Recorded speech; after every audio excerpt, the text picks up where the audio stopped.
The Pledge of Allegiance, please. I pledge allegiance to the flag of the United States of America and to the republic for which it stands, one nation, under God, indivisible, with liberty and justice for all. Well, thank you all for coming out tonight. Before I begin with the call to order, I'd like to request that everyone turn their cell phones to silent, please. And now, let's just get going. This is a regular meeting of the City of Milton's Planning Commission. I'm Ron Gilbert, the chair. This is a 7-member commission appointed by the City of Milton's mayor and city council, created for the purpose of holding public hearings and making recommendations on rezoning, use permits, concurrent variance applications, comprehensive land use plan and plan map, and other related plans and amendments to the zoning ordinance.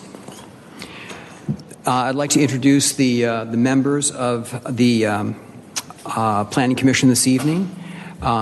We have Fred Edwards, Sumit Shah, Kurt Nolte, Marty Locke, and Jen Jacobus are with us this evening. The petitions will be heard in the sequence listed on the posted agenda.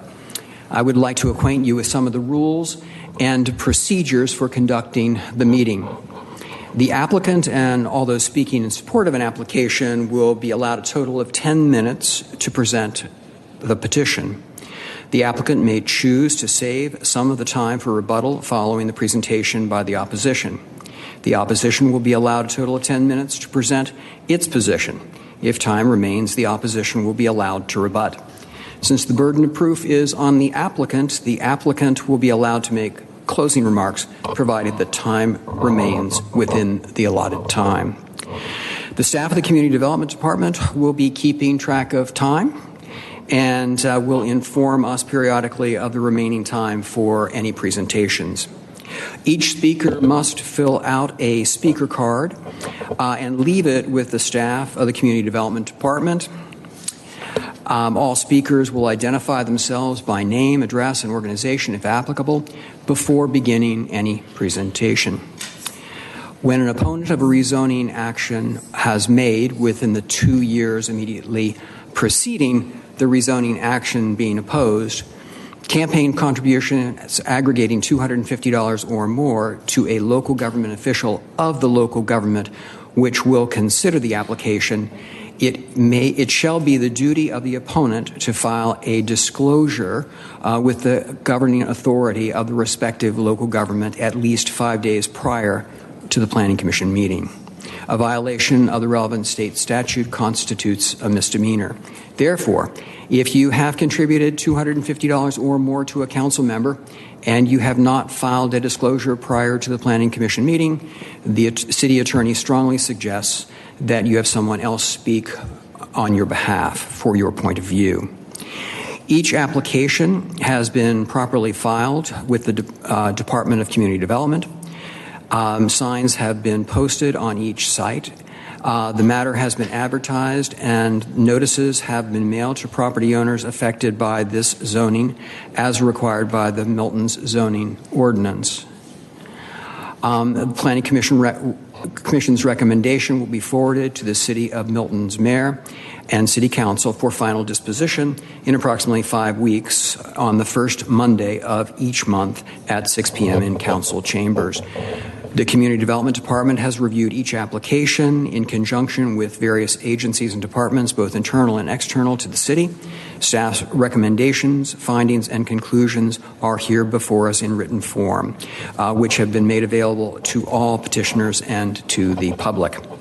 Demonstrations of any sort within the chamber is prohibited, so please refrain from any applause, dialogue with the person speaking, or outbursts. Please turn off your cell phones, as I mentioned earlier, and place them on silent. All remarks will be addressed by the Planning Commission. Please show the same respect to the person speaking that you would expect to receive yourself. In addition, the applicant shall not submit material to the Planning Commission during the meeting unless requested to do so by the Commission. All material that you wish to be reviewed by the Commission in consideration of your application should be submitted to the staff of the Community Development Department to be included in the normal distribution of packages. Finally, if your petition is deferred in accordance with the Milton Zoning Ordinance, you are required to update or obtain a new sign for posting, and there are no exceptions to this. At this point, we need to check to see if there are any Zoom participants. No. There are no Zoom participants, so I'll dispense with reading the appropriate instructions for them.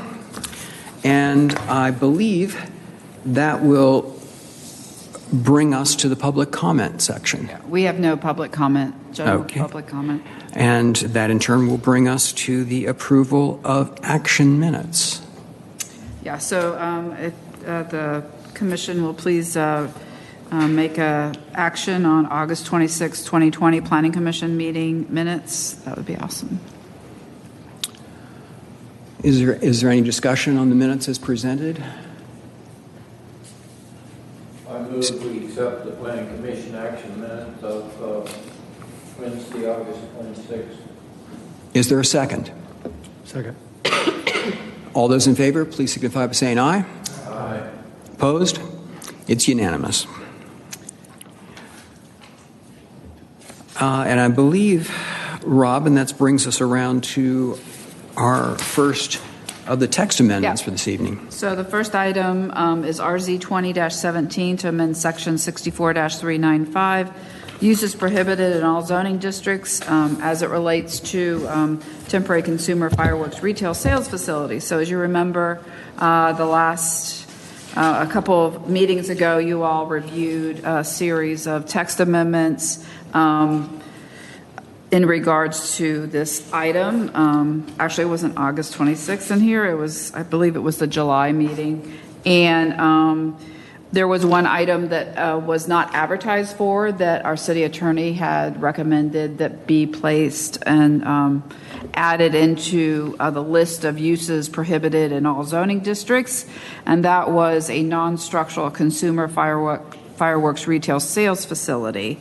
And just to remind you what that is, it is a trailer towed by a motor vehicle or a tent, canopy, or membrane, any thin, flexible, or foldable layer of material used to block sun, wind, or water, structure in which consumer fireworks are offered for sale to the public. So in our prior meeting, previously we talked about in length about this temporary facility, that it has to be a structure, and so we don't want anybody just, putting up their tent and selling fireworks, or selling it out of the back of their truck or whatever. So this takes care of that detail. So with that, I'll be happy to answer any questions about it if you do have any questions. Are there any questions? I have a couple. If we do not permit these non-structural sales facilities, how is it anticipated, or is it anticipated, that fireworks will be sold in Milton? Well, currently they would be permitted to be sold, through the regular temporary consumer fireworks facility, which is more of it's not permanent, but it's a structure with walls and a roof. And as far as being sold within like a Target or Walmart or anything, these, not this nor the previous text amendments address eliminating the sales of fireworks in the city in a brick and mortar type store. The photos that you showed us that evening when we were considering this had a structure that was towed, but it was made of plywood. So is the picture that you showed us still, the picture of that sort of a structure, is that still permissible within the city? Well, according to this, if it was towed by a motor vehicle or tent and it stays and remains that way, no. I mean, obviously, they must bring that structure somehow onto the property, but once it's unhooked and basically it's a standalone structure, then that's fine. So I apologize if that picture indicated that we would allow that type structure, but I think we were just using it for the graphics, colors, and that type of thing. So. Okay. I understand that during the meeting, I wasn't in attendance, but I understand that during the city council meeting, Ken Gerard indicated that it would be difficult to completely prohibit this sort of structure. And I'm just curious as to whether there was a change of thinking on his part, or do I have it incorrectly? So this is a different type of structure. This is a temporary structure. I mean, not a temporary, but it's a non-structural consumer fireworks versus the other one was a temporary consumer fireworks. And there's also a definition that goes with that. Okay. So this is not saying that all fireworks are being eliminated that are sold out of a temporary structure. It's just this type of temporary structure, which is a membrane or out of the back of your truck, that type of stuff. Then am I correct in my understanding that that structure that we've approved, the ones that we've towed, it's plywood, that is restricted to T5 and T6. Is that correct? In Crabapple. I mean, yes, in Deerfield, and then just in T5 here in Crabapple. Okay, yes. fine. And not allowed in C1 at all. So they couldn't go at Birmingham Crossroads. Okay, fine. Yeah. Thank you very much.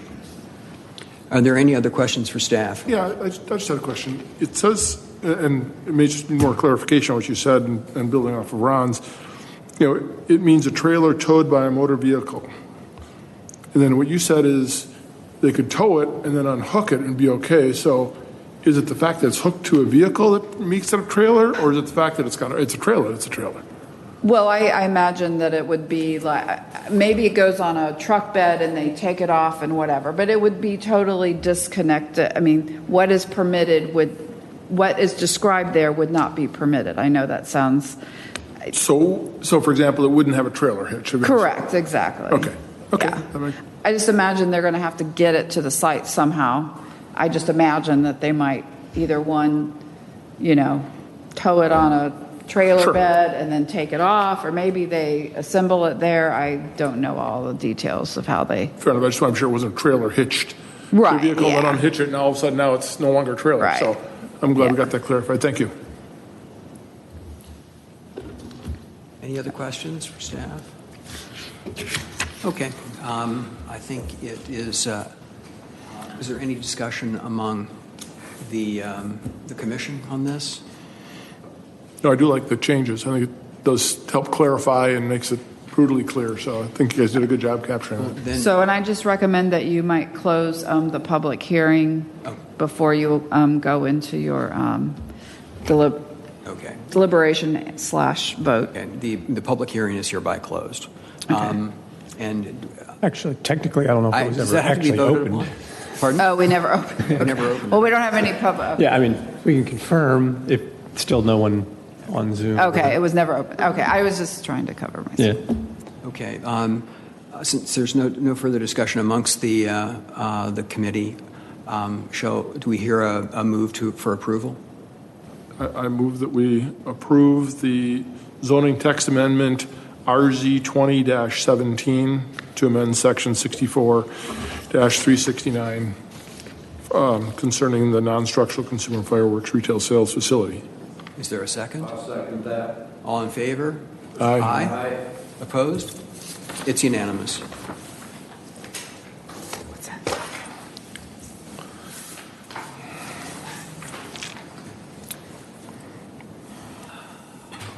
And we have, I believe, 2 more text amendments. Yes, we do. So the first item is RZ 20-18 to create a new use permit, section 64-1845 for farm winery consumption on premises of beer and or liquor. The purpose of this proposed use permit is to allow the sale of beer and or liquor on a farm winery. Farm wineries are currently allowed by right within the AG1 zoning district. An existing farm winery within the city has requested if the sale of beer or liquor can be made legal for the visitors of the farm winery who prefer to consume beer or liquor. Staff presented options to the City Council at its work session on August 10, 2020. Staff was directed to move forward with the creation of a use permit that enables the farm winery to have limited beer and liquor sales while putting parameters in place to protect the neighbors and community.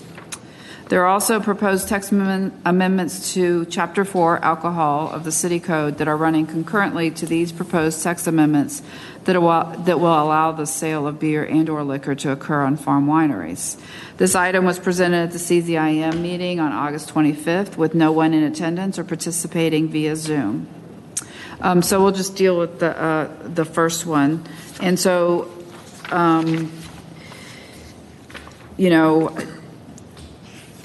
this is a use permit that would be required to go for a full public hearing process through the CZIM, the Planning Commission, a public participation meeting held by any applicant, as well as DRB and the council. So this is not something by right when they choose to want to serve beer and or wine. And so we've tried to put together some different regulations or qualifications to be able to do this. And so we, as I mentioned, we had a work session with the City Council in August, and some of these parameters come as a result of that, as well as some further research by staff and making suggestions. So we're totally open, to your comments, to your questions about this. And Sarah Ledard is here. She works closely with the alcohol ordinance and helping different businesses around the city do what they want to try to do. And so she's very well versed on this. And obviously, Paul Fricke helped review it as well. So I won't bore you with going through every one of the items, but you can please ask or any questions you have or comments. Is there any public comment on this? We do not have public comment, no. Okay. Are there any questions for staff with regard to this? I've got a couple. First of all, in reading through and looking at this, I think the whole Pamela and Painted Horse is a great story, and I think it's a true asset to Milton. I think we need more of those. I do think as a commission we need to figure out ways to support that and help that, but within a consistent way. So I guess my first question is, what is it, and I just saw this last week when it was dropped off, do we have a firm definition of what a farm winery is? Sure, it's in the... Yes, it is in Chapter 4, It's in Chapter 4, yeah. which is alcoholic beverages. It's in a separate section of the city code. And what is that? Because I don't think we have. I don't think it was included in our package. I don't have it on me. Here, we can go. Okay. No, I can just. Thank you. Okay. It says, it's very short and sweet. It says farm winery means a domestic winery that is licensed as a farm winery by the state of Georgia. This is, yes. Is that the old one? That's, yeah. That's the one that's online. So. Okay. Yeah, you can go on the Muni Code, obviously, from there. This came from Muni Code. But there's another section. There might be on I there got now. one that's quite a bit longer. Yes.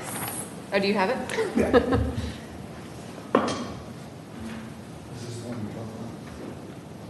That looks, yes. All right, so the definition from Chapter 4, farm winery means a winery that makes at least 40% of its annual production from agricultural produce grown in the state where the winery is located. And A is located on premises, a substantial portion of which is used for agricultural purposes, including the cultivation of grapes, berries, or fruits to be utilized in the manufacture or production of wine by the winery. Or B is owned and operated by persons who are engaged in the production of substantial portion of agricultural produce used for its annual production as determined by the Revenue Commissioner. A Georgia farm winery means a farm winery which is licensed to manufacture wine in Georgia by the state of Georgia, provided that a license is issued as required by the state, and further under this chapter, a farm winery is authorized to sell its wine or the wine of any other Georgia farm winery by the package and or by the drink. Moreover, any duly licensed farm winery may offer wine samples and make retail sales of its wine and wine of any other Georgia farm winery in a tasting room on the premises of the farm winery without additional license requirements. Farm wineries in the city of Milton are not permitted to offer for sale to or provide to the public or at private functions any malt beverages or distilled spirits. Thank you. You're welcome. That first So 40, just that ending, that's what would be amended also concurrently about not providing for malt Right. beverage and liquor. there was a spirits. percentage right at the very beginning, the 40%. 40% of what? I didn't catch it. So, that's right. So 40% of the wine, of the produce used in the wine has to be from the Georgia winery. The other 60% can be from anywhere Okay. else they choose. Okay, thank you. And then, also, it seems like there's, and I'm confused between the Painted Horse and Pamelot. Are those two separate entities? Are those all one? Is it one farm? What? They can go ahead and, afterwards you can. Hi, I'm Ellen Smith. I'm an attorney with Parker Poe. Okay. And I represent the farm at Pamelot. It is its own company. Okay. The Painted name is a trade name. Okay. So they are affiliated, but one license holder is the farm at Pamelot. Okay, and it looks like they do, birthday parties, 4 or 5 a month, four Correct. or 5 a weekend. It looks like they do camps, Yes, sir. weddings. It Yes, looks sir. like they have some concert or vibe at the vine type of things. The barrel testing, something like quite a few events. Do we know, given it's one big thing, I know they also, got, almost 20, roughly 20 to 26 horses. Do we have an idea, revenue-wise, what percentage the Painted Horse is versus all the other activities? I'm sure that the business owner does, but I'm not sure why that's relevant to the adoption of this ordinance. I think it's very relevant because we're being told I think in the standards number 2, it's the maximum 25% of total gross revenue from the farm winery, maybe from the sale of beer and or liquor. Sure, and the farm winery is going to have a separate license based on the definition that is going to be revenue generated separately by the farm winery, and they have to report that to the Department of Revenue under the state license. And that's what I was asking. 25% of everything is a much bigger number. Correct. No, that's why I was trying to separate it out. And, that's my understanding. Okay, and I guess I also have a question about the events, because is there any? I'm thinking we've had a number of these before us. Event areas. We've had 2 major ones and a restaurant up in this area. Sure. That went through this, and because it was an event, because it was an event venue. It got limited to number of, they could only do 1 or 2 a weekend. Sure. They could only do, they're reading decibel levels everywhere. It had to be ADA. They had parking restrictions. They had all kinds of things labeled on this. So I'm trying to decide: is this an event? Is this an event organization, or is that part of the winery, or is that part of the Pamelot? That's where I'm just kind of trying to sort this out. So, 2 things, right? One, the city is relatively new in the grand scheme of city Correct. history. Yep. And the farm at Pamelot has been operating and hosting events for a long time. Okay. Well before the city was incorporated. Mr. Fricke can correct me, but I think that an events facility, a rural, I can't remember the name of it. A rural event facility, yeah. Events facility ordinance was adopted in 2014. Correct. By the city, at least based on the date in Muni Code. Could be. But I just gave you the wrong farm winery definition, so I'll caveat that. So the events portion and the farm winery, which are multiple uses at the same property would be covered by various use permits by the city if they didn't predate the requirement to get a use permit. So that brings up a great question. So currently, and this is more for staff, I think, we don't require them to have a use permit because they predate because they're grandfathered in, or should they have use permits for? Totally separate. I mean, we can talk about the events, but for this purpose, for this ordinance that you are considering this evening, it's not for a farm winery. It is for a farm winery that allows on-sale consumption of malt beverages, I believe malt beer, that and question liquor. was directed to staff. I'm sorry. Yeah. So if you'd be so kind to I retake will your be seat. happy to shut up. If they're having concerts or events or whatever, Friday, Saturday, Sunday of every weekend during the summer, does that require a use permit? I guess that's my question. 'Cause I can't speak to the application of the use permit. The one thing I was going to jump in on, any question of grandfathering or vested rights is a kind of a fact-intensive question. You got to look back at what was the rule and what exactly was being done when the rule was changed and what's the new rule. And so I don't think we're going to get an answer one way or the other. That the concept exists, but how it's applied, you have to go into a lot of detail as to what was permitted, when it was permitted, and when things started to occur, and which aspect of that use was allowed in terms of what they can do under the agricultural rural event facility. I've just pulled it up and I'm just starting to look at it. Right. Maybe if you've applied them. So, I think that's what we've asked Ms. Jackson to clarify for us her business plan, and then we'll just address those issues. But tonight, we're not even looking at her applying for the use permit. What we're doing is we're looking at creating a use permit. So I'd like to make sure that everybody keeps that separate. Obviously they're here because they're interested in this process and this use permit. But I think we need to keep it separate from that particular business and to look at the use permit itself. And so, yeah. I was just going to follow up on that. Sorry for the interruption, but Robin, when did concerts begin at this venue? The concerts begin where? When at this Painted Pony or whatever we got here? You would have to ask the applicant that. I don't. Oh, so we don't know when they began? We've requested, the current, what she wants to do, her business plan or what it is, but we have not gone. Again, this is only looking at a use permit, not for her, but we're looking at a use permit to be brought into the zoning ordinance to allow the beer and wine to be served. Now, as stated in the little memo, thank you. Beer and liquor. I get all my alcohols mixed up. But currently, farm winery serving wine, as was described in that definition, is already permitted by rights in AG1. And that's what she's licensed under the state as a farm winery.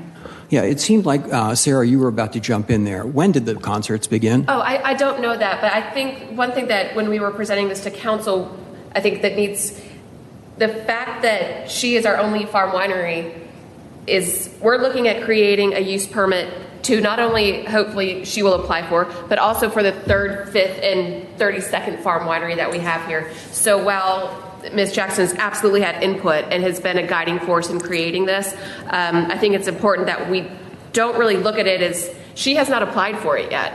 So I don't think it's very fair for tonight for her to be put on the spot and having, because it's not. She hasn't applied for it yet. Is whether or not we agree with changing the last sentence in this paragraph. We're really not talking about their use of this. We're just talking about where it says farm wineries do not permit malt liquor. Well, that's chapter 4, which you're not covering tonight. Okay, so let me tie this back. But that will be amended Yes, that's Yeah. technically not under the purview of the city, of the planning commission. I just, we reference it just to let you know that we're looking at everything as a whole, so, I'm really confused. yeah.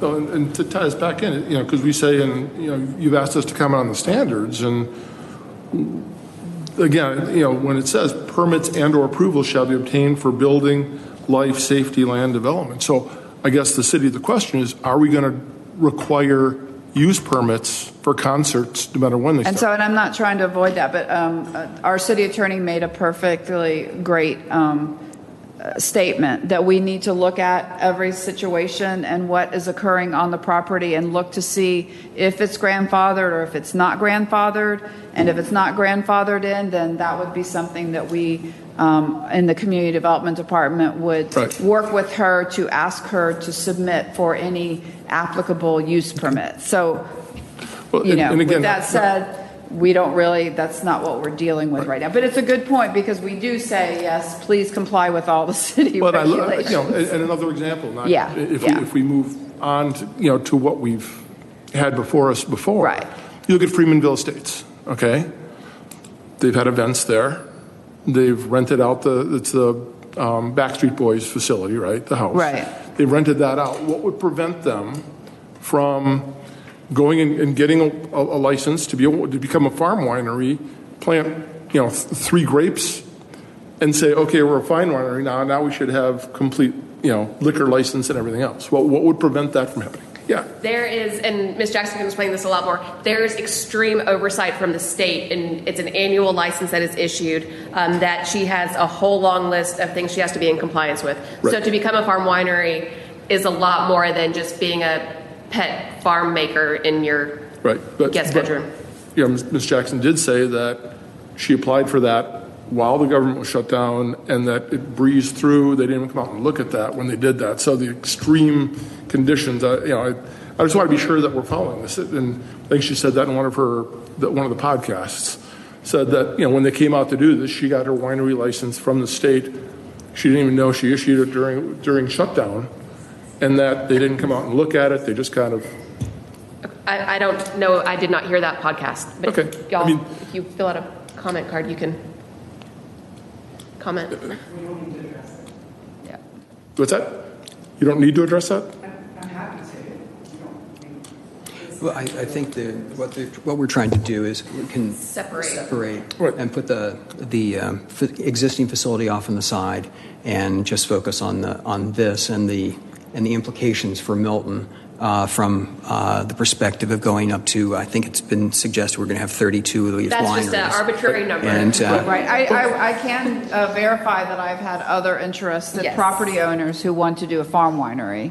I'm sorry, you say you have?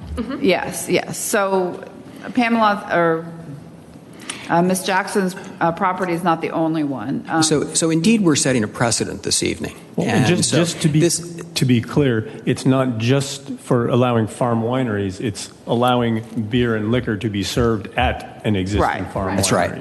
And yes, exactly. I'll come back. That's a good point. I want to explore that a little bit more, but I don't want to interrupt my colleague. No, and again, I was just trying to, if this is going to be applied, and if we go to Freeman, the Freemanville Estates piece, not leave Pamela out of this, what would prevent them from getting their license and then having an open bar? A free bar and having is that something they could? Are we opening that up? So that is why that's the purpose for this use permit, to say, okay, by right you're allowed to be a farm winery if you do all of the state's requirements. Correct. And the state allows beer and liquor at farm wineries. As the city of Milton, we said maybe we need to take a little bit deeper look at that and put a few more stipulations in place. So should that Freemanville property become a farm winery, what kind of things would you want them to have to do in order to protect their neighbors from having beer and liquor on the property as well? So that's what we're talking about today. So as these become a thing in Milton, hopefully, how do we allow the farm winery to be successful and offer additional libations for people, while also protecting the neighbors and the character of Milton? Well, and again, and that's where I'm a little. Is allowing liquor, is that benefiting the winery or is that benefiting the other events? So that, I guess that's why I was asking what's going on. Because if you look at, I called 6 wineries in northern Georgia, and none of them sell hard alcohol. They all sell wine. Right. So I did similar research. I don't have it. But what I found was that the revenues, because I had initially proposed 10%, because what I found when I called my handful of wineries was that their beer, mostly beer, sales were about 5% of their revenue. So we didn't want to limit her or a farm winery's ability to sell beer and liquor. So we upped it to 25, which is absolutely up to discussion.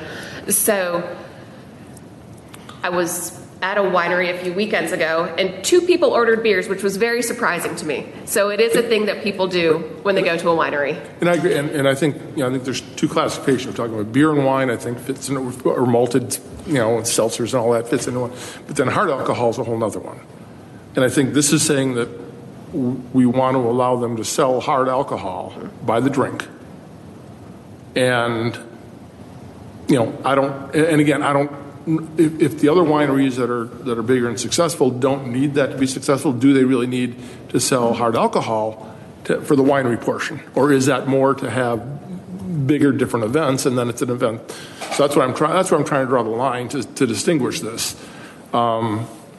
Is this? And I think we should be helpful. And if this is a huge benefit to selling wine and being successful, then I think we need to look at it differently. But if it isn't, if it's more to, if they don't need that to become a successful winery, should we as a city open that up? So I guess that's just one of the things that we want, that I wanted to consider, because again, we're being asked to look at these and comment on the standards we've got listed. So. I don't know the answer to that question. And again, this is to discuss these, right, and for us to have our input, and for you guys to go back and to figure out, okay, when was the precedent? Where did this happen before? Should they be grandfathered in? Or should they have use permits for what they're doing on their property, like we do everybody else? You look at Matilda's. Look what we went through with them, and we limit them to a number of events. And I don't know what. We got to be able to explain the difference to people. And again, I'm pulling out different businesses that we've had issues with. I remember when the Union House went in, and they want to serve alcohol. And that was a full restaurant, and people were worried about, people driving drunk and doing all this and all that. And yeah, you can get drunk on beer and wine, but hard alcohol is a whole other class. And so when you talk about, the 25%, so that's of gross revenue of what, just the farm winery? Yes, sir. Okay. And then how is that? Okay. It's not just the wine, it's of the, so if the farm winery hosted a wedding, okay, so and they served alcohol, that 25% would count towards their overall 25% of their gross revenue number. Okay. So, yeah, and again, those numbers, if you're doing events, can get quite large, right? And that's one of the things as a city we have to look at too. And, I hope they're extremely successful and sell, hundreds of thousands of dollars of wine a month and are over successful. But then again, that filters down to, okay, that's 25% of alcohol sales that could be done here. And is that being done to sell wine, or is that being done to, to promote a different business? So.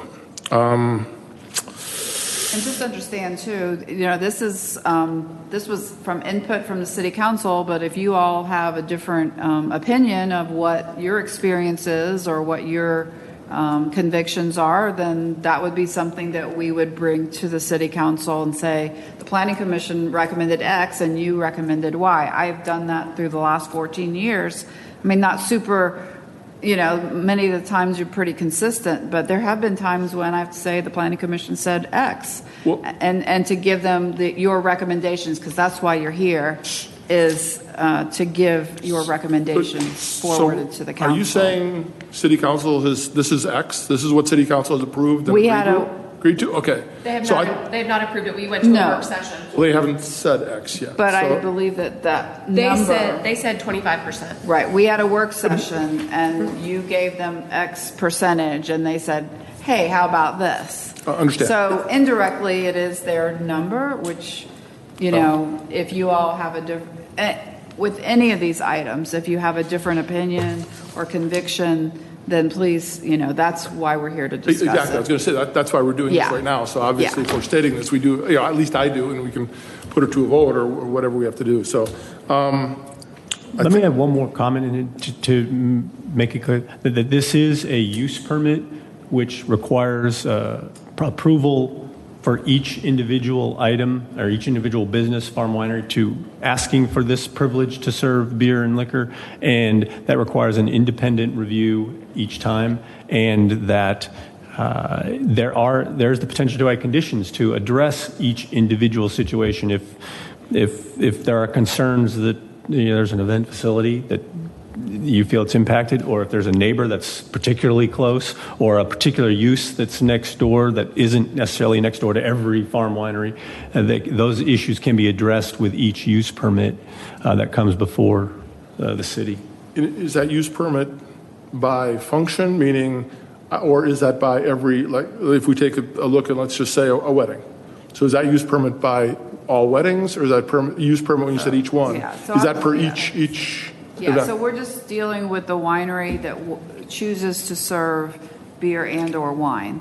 So if there are multiple uses, so for instance, Little River Farms, not only was it an event facility, but they have a bed and breakfast. So I had them procure both a bed and breakfast use permit and an event facility. So if it's determined through further research and inquiry, if there is a need for additional use permits, we will bring them to you when such time it comes. Because I just think, there is a future bed and breakfast going on this property too. I think that's one of in the 5-year plan that's being moved up a little bit.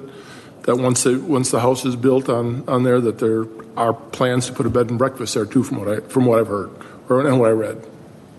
I'm sorry, I didn't hear where you're talking about. At Pamela, Oh, okay. for example. Well, so again, it's so again, that's for a discussion between the applicant, between her and us, and to determine what would be needed for her property. Okay. Well, no, I think But I've yes, it would monopolized be the questions. separate. I mean, as separate as you get. I mean, we have bed and breakfast, we have Country Inn, we've got rural event facility. I have an older version called agriculturally related activities, which that's what the piece on Hopewell Road was approved on before we had the event facility. And that includes, fishing ponds, lots of other different, agriculturally related. So there's a whole smorgasbord of use permits we can look at that might or might not apply. Good. Yeah. Because and like I said, if they are having concerts and weddings and all that, Right. I mean, I'd be very interested to hear about the use permits for those. Yes, yeah, Because if we're forcing others to have those. What's that? Keep it focused on the beer and liquor for existing farm wineries is what, is before the Planning Commission for its recommendation. So, Robin, can I? Yeah. Did you send out information beforehand on this? The alcohol, Yeah. that is only, yes, it should have been delivered to your house. No, I never got anything. That's why I'm sitting here wondering. Oh, I am so sorry. You should have piped, I'm sorry. Yes, no, they were delivered on Friday. No. Okay. Here. And it's on the website, and I did not actually send it electronically this time, so, yeah, that's fine. I don't think I did. I can't remember. So, yeah. Are you? Did everybody Yes, else get their packages? Yeah. Fred, did you have some questions? Well, I just got a hang up in this separation part of this. But basically, we're saying to give a use permit for farm winery consumption, and I'll talk about that in a minute, on premises of beer and or liquor. So if I'm out there and there's 50 wineries in Milton, what I see this as a bar, no matter how you call it, whether it's events or whatever, it's a bar. And we have pretty strict regulations in Milton that we don't allow bars. I can understand the wine, the precedent that has been set, but I'm very concerned that this opens up Pandora of people who say, well, we got such and such wine and so forth, we're little, but we want to come in and get a use permit that allows us to sell beer, wine, and liquor. And I've got a problem with it. A. B, and I guess to our attorney, how strong is this word consumption? Because I vision this as everybody having their drinks and everything and then getting in the car and driving down the road. Are they going to be able to sell it? I mean, is the word consumption strong enough to keep the winery from, It basically means they have to have it on the premises before they leave, get in their car and leave. They can't take it with them. Okay. I mean, effectively. But that's, again, would be just a control system. I mean, of somebody there to say, hey, you can't take this off the premise, right? Yes. But that's why I have a real problem with this. Right. And also, how do you define, I mean, because they are selling bottles of wine that you can take off premise. How does that? Fine, yeah. There are different licenses. I'm sorry, what? This doesn't apply to the wine, and there's package sales and on-premises consumption. There are different licenses and different approvals. Right. Okay. This is not for package sales of beer or liquor. This is on-premise consumption of beer and liquor. Or wine? So again, if they'll be selling, you're saying if they sell a bottle of wine, that's a whole different permit. That's allowed by right. Yeah. What's that? That's allowed by right with the farm winery. Right, yeah. Okay. And I know we're talking about this whole thing with other use permits and, we're talking about events or whatever. But I mean, again, I think it's I think it's prudent to this discussion. So I understand we're trying to focus on farm wineries and beer and liquor consumption for this particular use permit. But again, I think it's still prudent to discuss how this affects potentially anything else that they may have on the premises. Okay, so number one, my question more again is, when we say a use permit for farm winery, how do we know this consumption is just for them being on the property to enjoy the farm winery and not for them to be on the property at the farm winery enjoying a wedding? How do we protect that? Again, we're talking about this and you guys keep on telling us focus on the use permit. But again, we can focus on the use permit, but we're also trying to make sure that we're not also allowing this to go into something else that we're not giving them the right to do through another permit if they need to or not need to.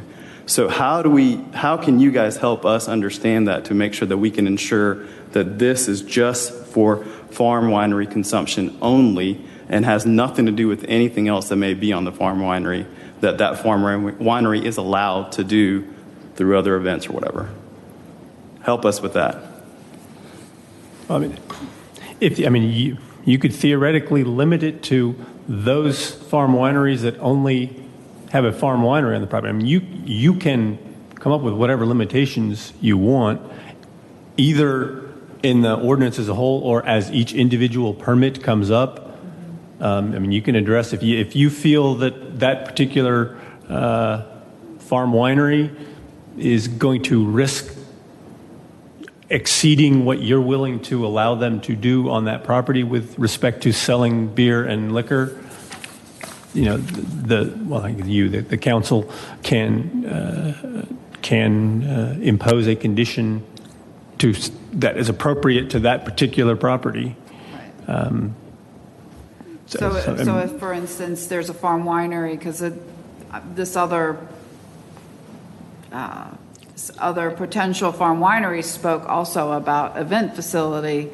So I think that's a great point, as well as with event facilities, there's certain alcohol regulations with caterers and who they serve, and so they have their own set of rules and regulations when there's an event facility, and many of event facilities have, require them to use their own bartenders, all the people that are licensed to have pouring licenses. So I think between what the city attorney said, as well as the requirements of, let's say, an event facility, they also have regulations of how they serve their wine and their beer or liquor. So, yeah. So, again, I think because we're trying to understand this and how it may implicate any other use permits, I honestly think it'd be beneficial for us to have a better understanding of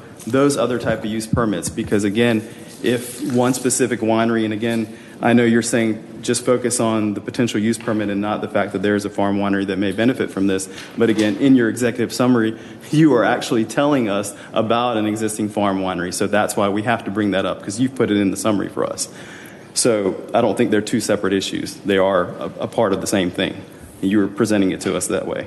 So anyway, I think it's still beneficial for us to understand more about the other use permits, because again, if we're going to open up something where now there's going to be consumption for a farm winery, and then that farm winery also wants to have other events or other services that they want to have on there, and they may need to have those use permits for those other events, which is great, but we don't even know about those. We don't know what requirements are in those, and I think there may be ramifications by what we're doing here that we need to make sure that we've studied and understood how those other use permits may affect this and vice versa.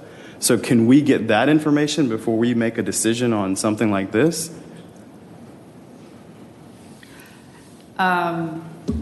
The more specific item would be the event facility. I'd have to get back to you about I do know they're very specific about who can serve alcohol in an event facility. I just don't know all the rules and regulations. So I think that, and I can go back through the other uses that if it might entail alcohol. I don't think there really is any other uses that permit alcohol to be served.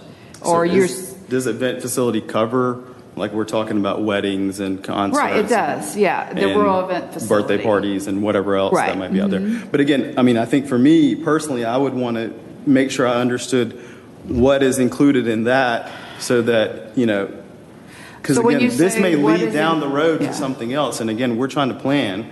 So if this is going to potentially lead down the road for more farm wineries to come here, they want to have this use permit, and then they also want to be able to expand their business and have whatever else. I just want to make sure that we've researched both and we understand the implications of both use permits, or multiple use permits on a property, on a farm winery. So, do you want to know more what is required for the use permit themselves? Because just like you said, we don't know what's going to happen. There's no way that we can kind of foresee every situation, but at the same time, I understand you want to know what is it exactly that you want to know that you need more information Sure, on. because again, if we're going to move on to RZ 20-19 and actually talk about some of those standards that we're going to be potentially setting, we bring up revenue as an issue or whatever. And again, I just want to make sure that there's nothing else that we need to include in our definition of what we consider total gross revenue of 25%. And it doesn't have, I want to make sure that we've covered or we've thought about what revenue they may be getting from event facilities or whatever that use permit is called, versus this. And again, do we need to make sure that we've addressed whatever else in here or limited language in here so that we can only say, hey, for this farm winery use permit for beer and liquor, this is what it is. And if it's something else separate from how the use permit is and whatever the standard is for an event facility, then that's that. But, I don't think we have enough information. I think we still need that information to understand more about it, and we don't have that information for us to understand what that is and what this is and how it's all going to potentially work together, on a farm winery. Because, again, there's potentially going to be more and more coming here. So, I would point out the number 8 point on here. So B section 8, which is The maximum number of attendees and hours of operation may be restricted by the mayor and city council on a case-by-case basis for each site to protect the public's health, safety, and welfare. So when each of these farm wineries comes for this permit, the council would have the right to say, your maximum number of attendees is 50 people, and they have to be gone by 8 p.m.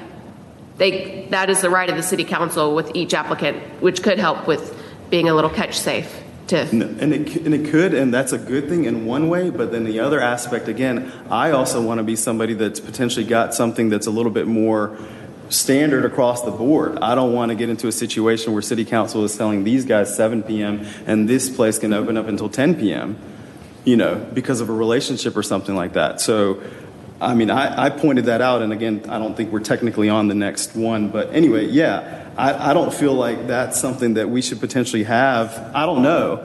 I mean, I want to do more discussion about that, but again, giving the authority on a case-by-case basis, unless that's how we do all these other use permits that we have. In fact, that is how we do it.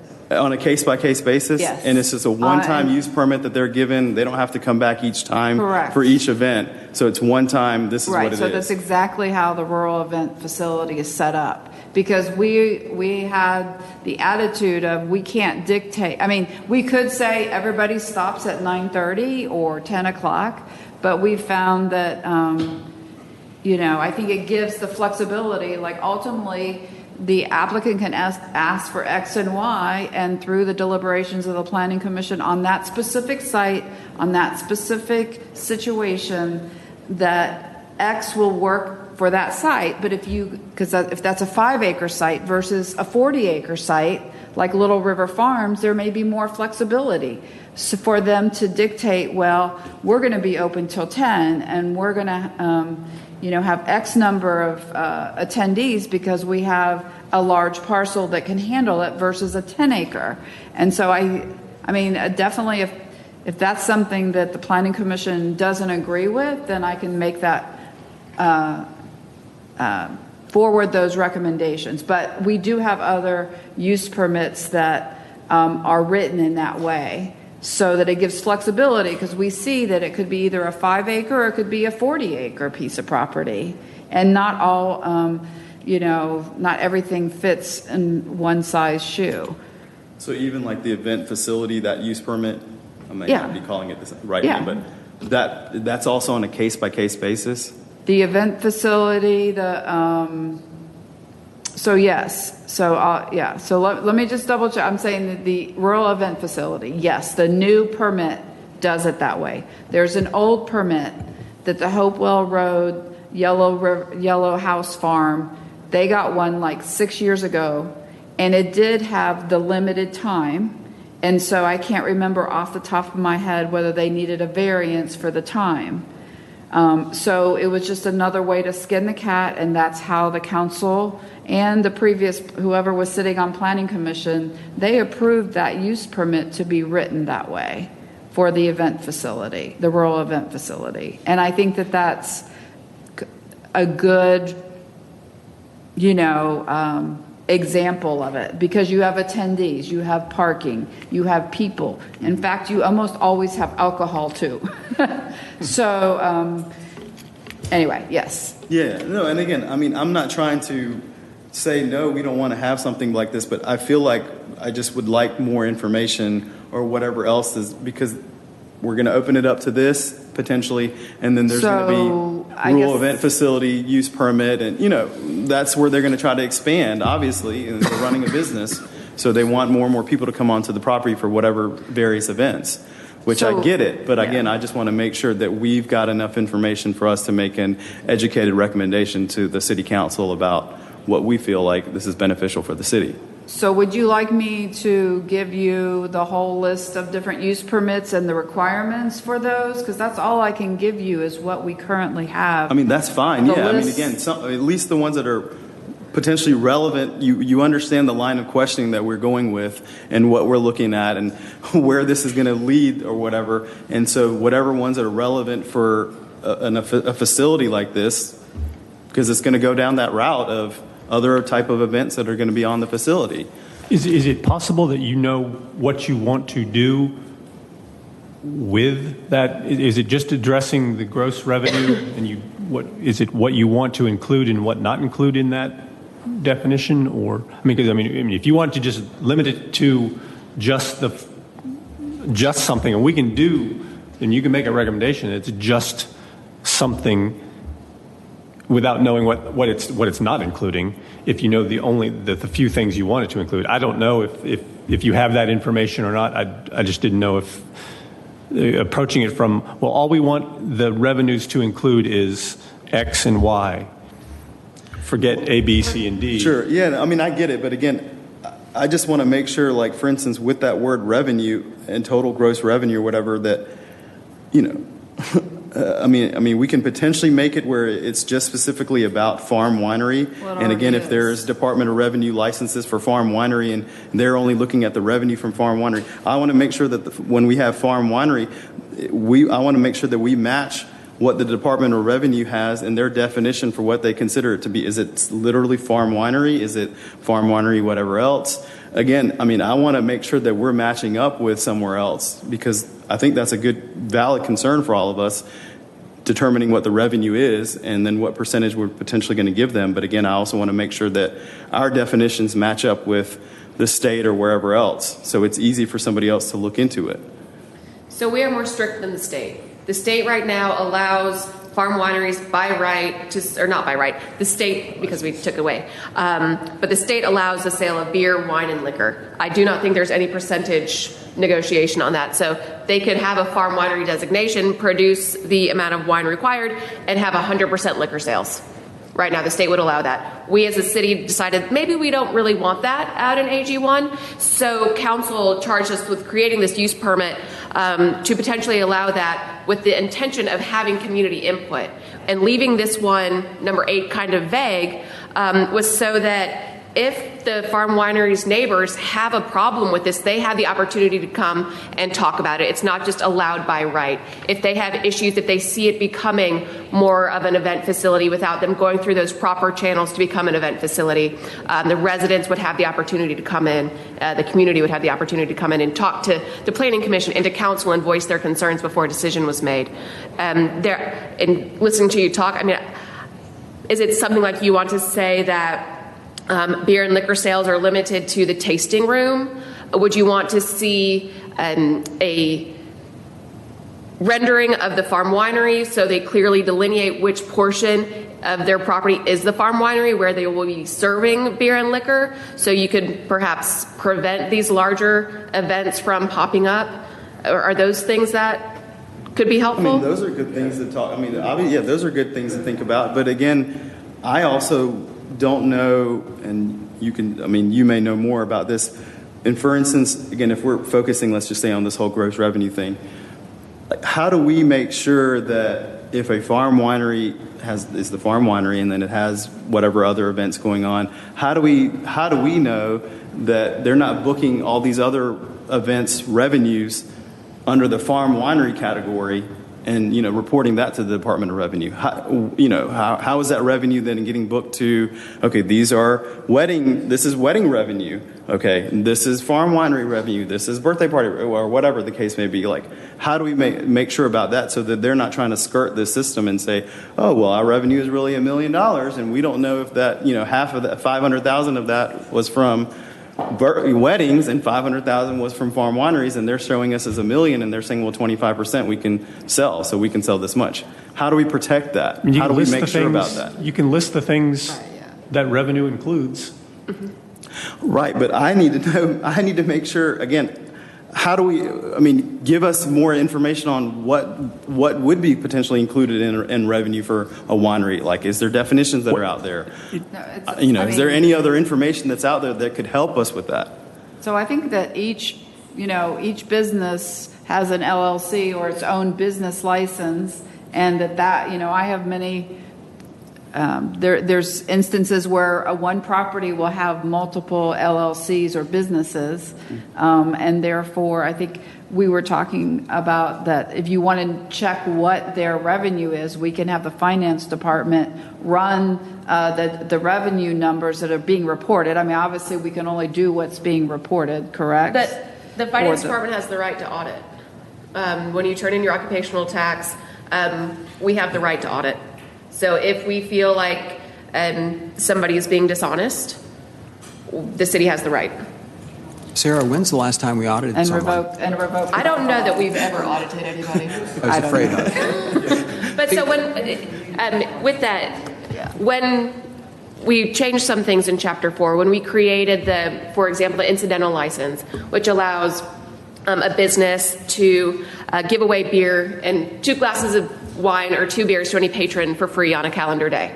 In there it says the cost of the alcohol cannot exceed 2% of the gross revenue. That is so that in the event that the hair salon starts having parties at night, we have the right to go in and we can revoke that. So if it's reported that, wow, they're not selling wine there anymore, they're just selling liquor, we have the right to revoke this use permit.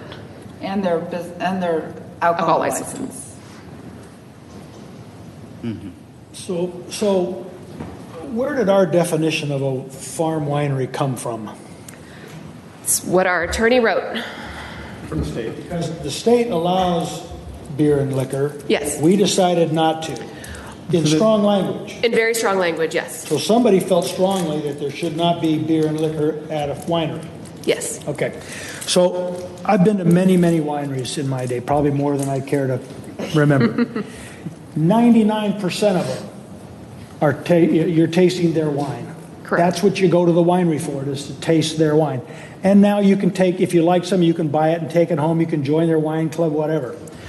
More recently, some of the wineries have started the whole event business with weddings and reunions and all kinds of stuff, B&Bs, and they have liquor licenses. They have full bars, and I just went to one at Monteluce, a wedding reception. It was magnificent. It's a winery, but it's also a restaurant, a resort, a full bar, everything. There's a difference between a winery and a wine tasting and an event. I think what this person wants to do is have events, which at events you're going to want to have beer and liquor and a full bar. But it's not, it sounds to me like we're trying to bastardize our definition of a farm winery to accommodate events. If it's a winery, people go to a winery to taste wine. If it's going to be events, then we should be looking at use permits for events. Well, I think that was my point, is we have to, that's a separate permit.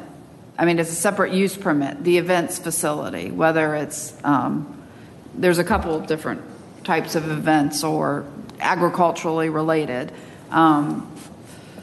So I think the point is for this one is that there would be an opportunity not to serve liquor or beer for, oh, there's an event going on over there. This is solely just for the wine tasting, just like what you, that Sarah made that suggestion. You could say it could only be consumed within the wine tasting room or whatever it is. This is not meant to accommodate an event facility, because that event facility is going to have their caterers and they're going to have their bartenders. They're going to have all the people who are properly licensed to serve alcohol.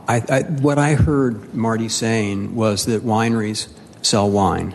Right. And not liquor, not beer. They sell wine. Was that your point? Mm-hmm. And that the other use permits should address the other sorts of alcohol available for those other purposes. Do you have anything else, Marty? I don't want to interrupt you. No, go ahead. I'm done. Just a couple of quick questions here. First, why 5 acres? It was a number, I actually had 20, and council decided that was too much. So they thought that 5 acres was a large enough parcel of land that it could potentially not have a large impact, that you would have enough buffer between you and your neighbors. Okay. I understand we have one winery here. Yes. How large is that property? 22 acres. Okay. 22 acres.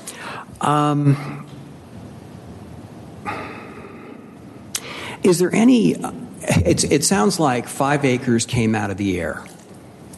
Is there any indication about what is the minimum size for a financially viable winery? Yes.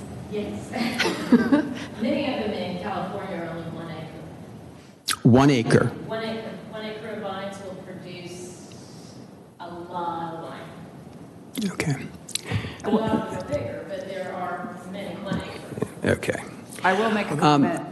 Go ahead, please. Just as far as one of these development standards about parking and activities shall be 100 feet from all property lines. I was working with a potential development in AG1 for a totally different use, and they had 7 acres. And when I put the 100-foot, because this other use permit has a 100-foot requirement too, there's not much. I mean, you think 7 acres is a lot of land, but this was more a rectangular, that you were left out with this squeezed area.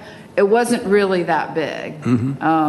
But that was just kind of a lightning bolt to me today when I saw 100-foot being drawn on 7 acres.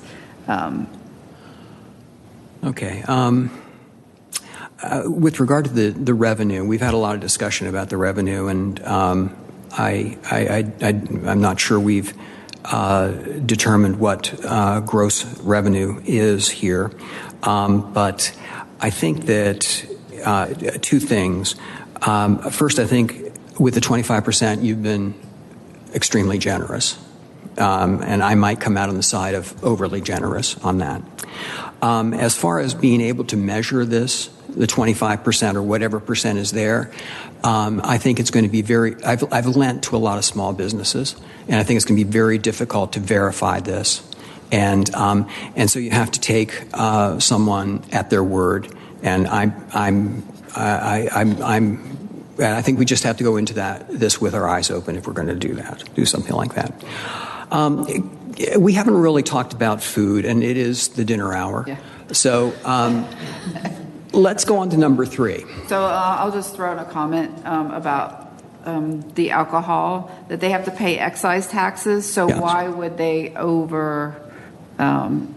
calculate their amount? It's just a point. That over or under? Right. I'm just saying it's not going to be accurate.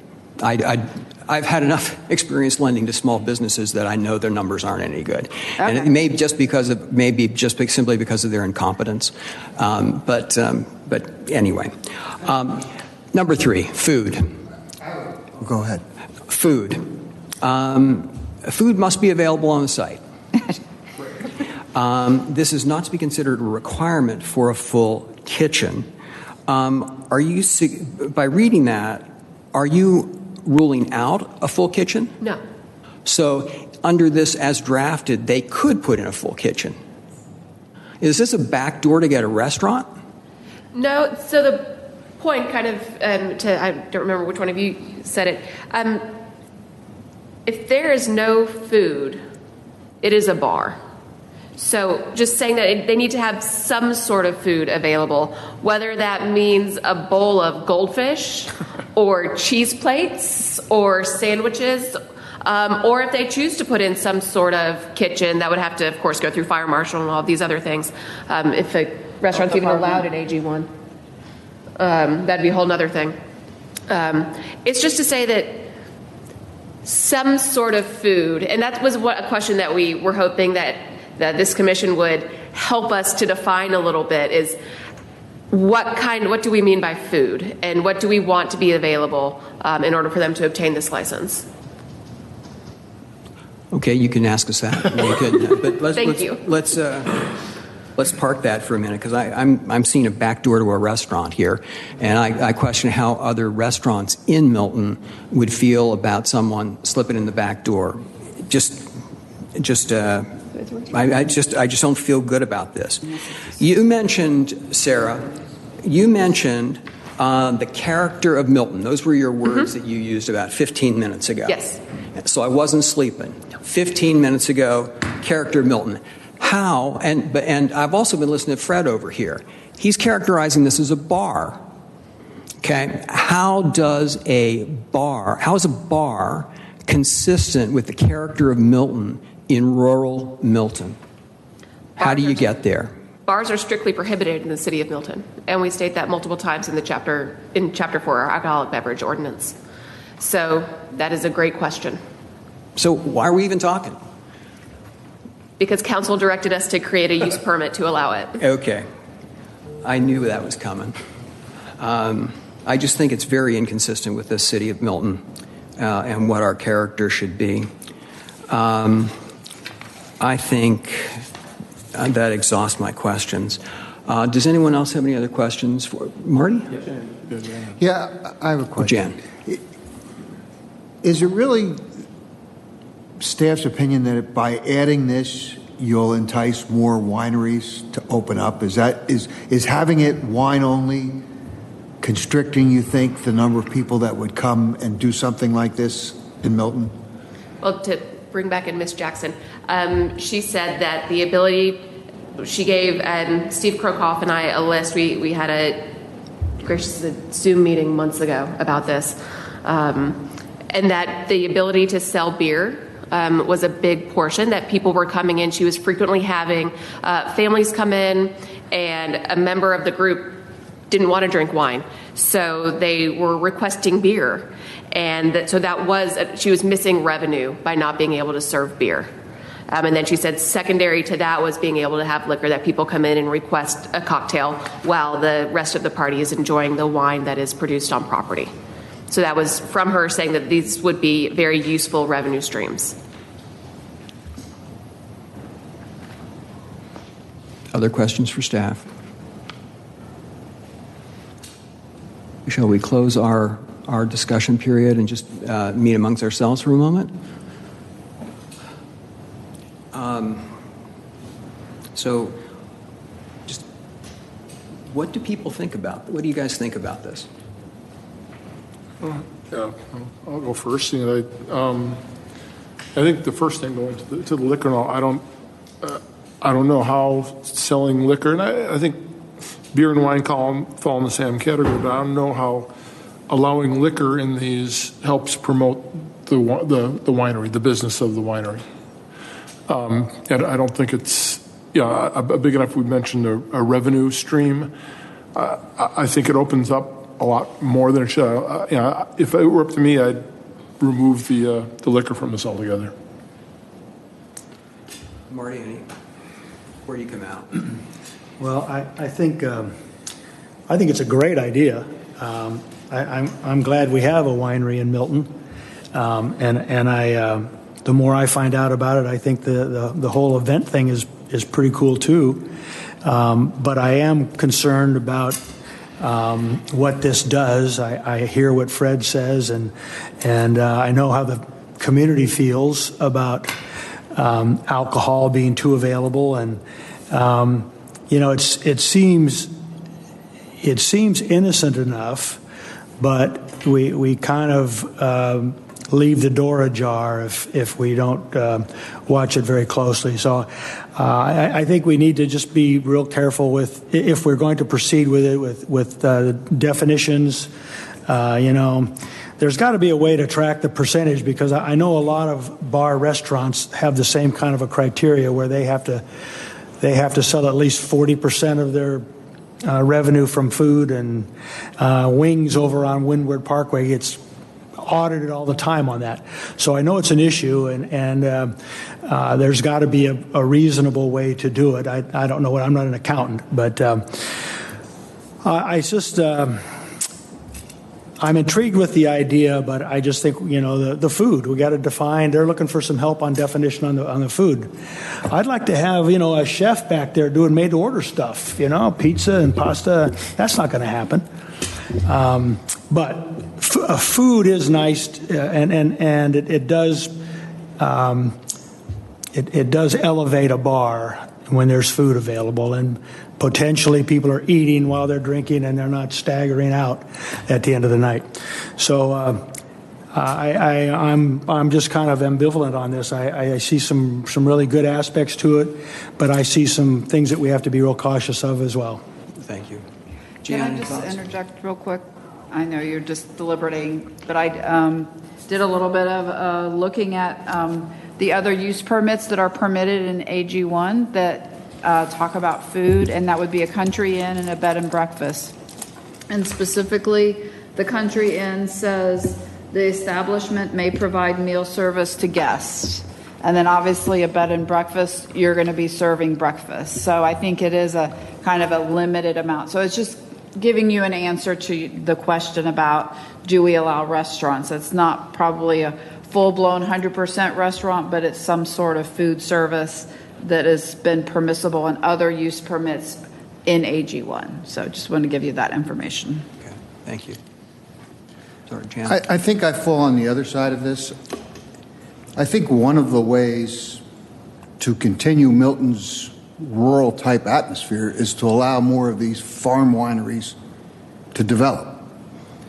And in order to do that, some of them probably will need the revenue from beer and liquor in order to make it worth their while to do that.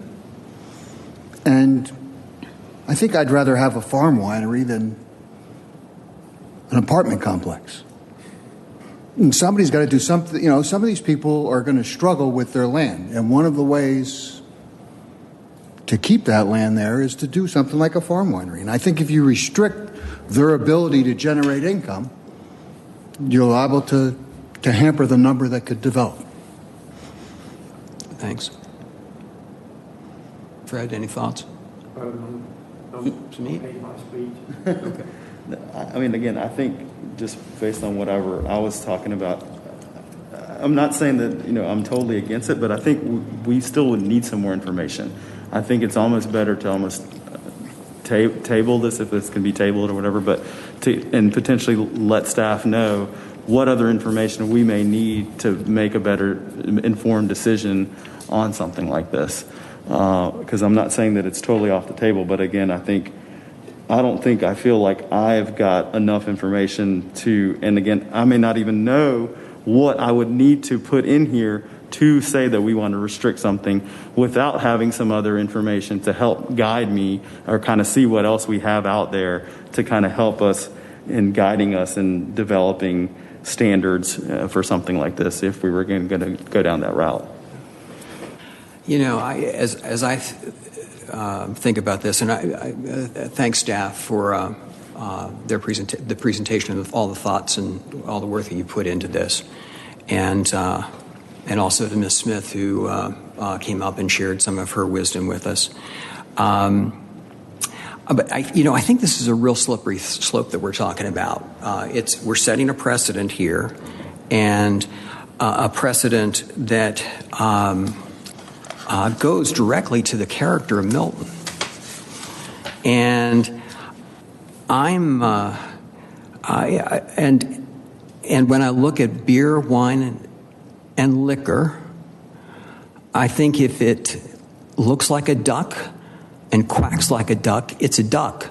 And this is a bar that we're being asked to allow in AG1 in rural Milton. And I think while I have nothing against wineries and their by right ability to, start up, my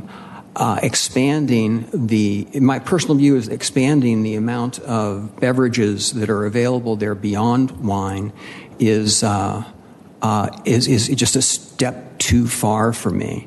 And I would submit we haven't said anything about soft drinks tonight. To the extent that someone goes in and doesn't want to, for whatever reason, can't drink wine, there's certainly root beer that could be served, and other ones as well, I'm sure.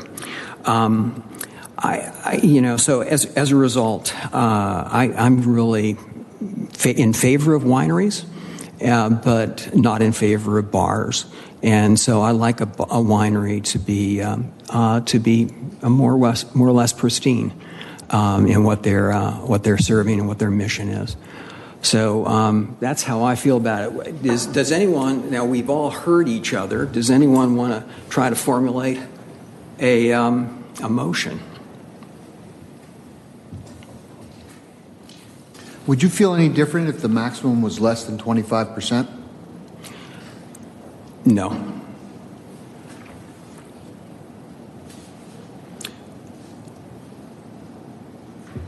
Would anyone like to formulate a motion?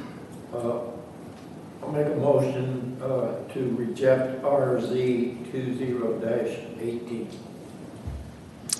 Is there a second? Recommend against. Recommend Do you against. mean, when you would say reject, you mean recommend denial? Denial.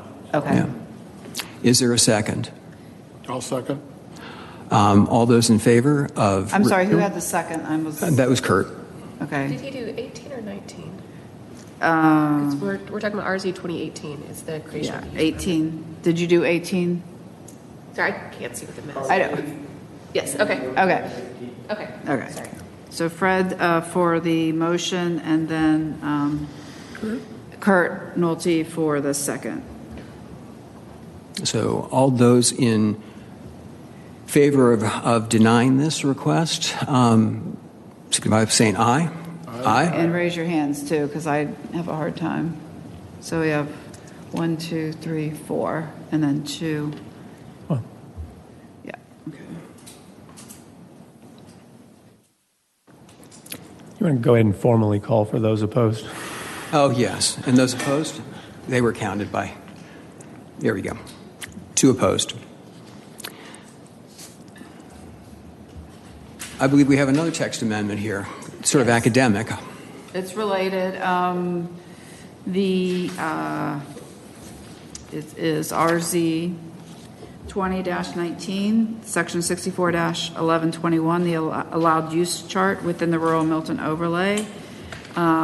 So it's probably been a while since people have seen this chart, but in the rural Milton overlay, we have different uses categorized in different types. And so we propose the farm wineries consumption on premises of beer and or liquor to be under agricultural type uses, which if you go in and look at those requirements are fairly small. We talk about detention, we talk about fencing. There's no architecture, it's just very much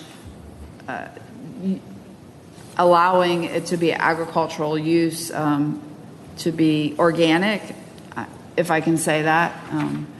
So that's what we're proposing in red, and then also would like to add, if this was to go forward, farm wineries, just normal farm wineries allowed by right within the zoning district with the asterisk, just to be below it. So that would be something we would recommend to add that was excluded.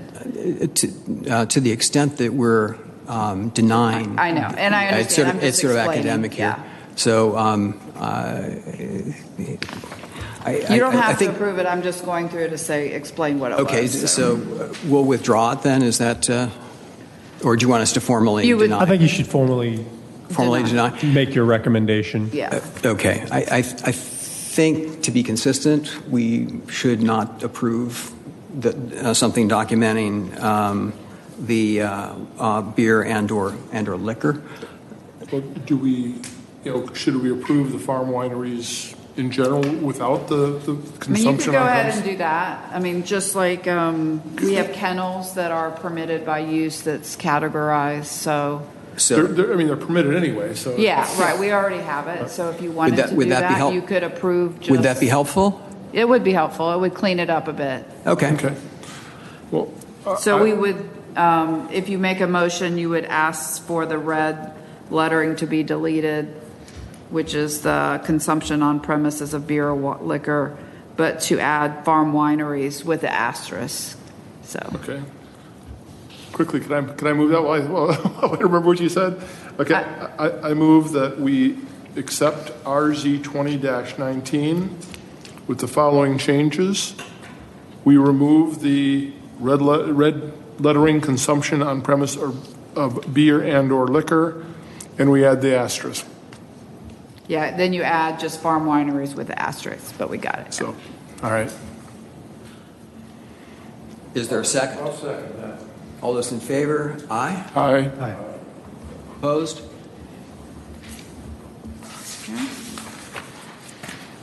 Okay, so we don't have any other items on the agenda, so if anybody has any announcements or Robert, questions? Over the last couple of months, I've driven around, not necessarily in Milton, but I've noticed a lot of solar panels popping up, many of them on roofs. Right. Which probably, I don't know if that come under design review or not, but we haven't really looked at solar panels. And then I happened to drive by 2 homes, and they weren't small. One of them was using solar panel with pumping up with a water right at the side of the house. The other house had them all the way across the front. And I don't know if that's something that we as a city should be looking at or not. I mean, I can bring that up to the director. We don't have specific regulations as far as the aesthetics of it. I mean, obviously it has to meet building code and all that, and it's reviewed by our building department, so I can pass that along. One of those things which I said, you know, with all the people pushing for saving the climate and so forth, were we setting ourselves up to have these pop up in front yards, and Correct. particularly in the agricultural area? I'm not saying that they're wrong for sure. Right. But I think it's something that we might want to Look at. Okay, sure. Well, with nothing else, do I have a motion to adjourn? So moved. Is there a second? Second. All those in favor? Aye. Opposed? I'm sorry, who did the second? I can't hear. Okay. Marty. Marty did. Masks make it difficult. Well, thanks everyone for a good meeting.